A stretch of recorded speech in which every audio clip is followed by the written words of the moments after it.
So now we're going to talk about how to show movement in drawings. Particularly if you're drawing comic book characters, comic books really thrive on a sense of movement and a sense of dynamics.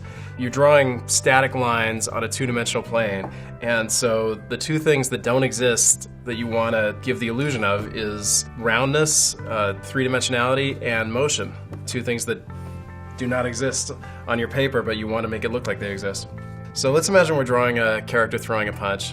Obviously, that's never going to fly. That doesn't look like a punch at all. It just looks like a guy standing there. So you have to really be thinking about not only what the arm is doing, you have to be thinking about what the entire body is doing. You really have to sort of imagine you're the character and really imagine how the whole body gets into that action.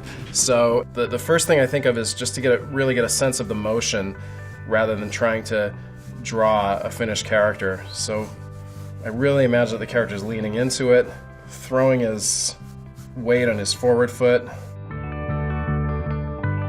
imagine his other arm is going to go back, sort of like that.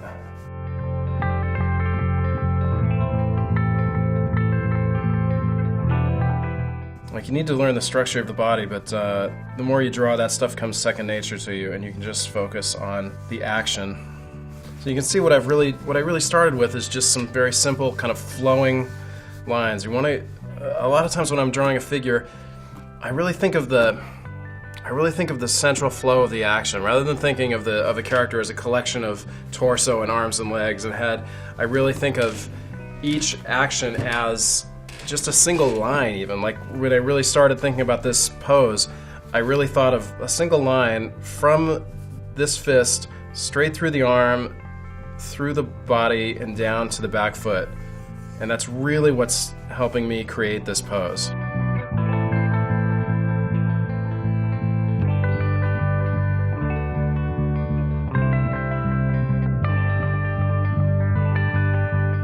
I'm just throwing in the muscles where I know they are. It's a whole other can of worms.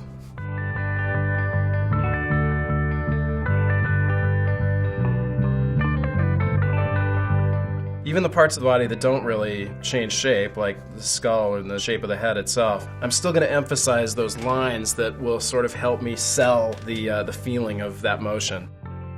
Even though what the back arm is doing isn't part of the actual motion, it still should all just feel like it's part of the same flow.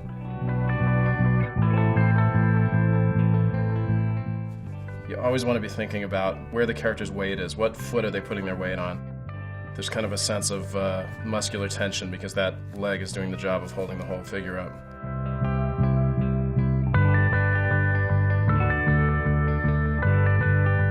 So if you look at these two side by side, you can really see the obvious differences. Not only is this character's body much more activated, but every part of the body is really helping to sell that idea that he's moving forward relentlessly and the character's in motion. Even though it's a still frame, it still feels like a piece of animation. It feels like you get a sense of movement, and you get a sense of action from it.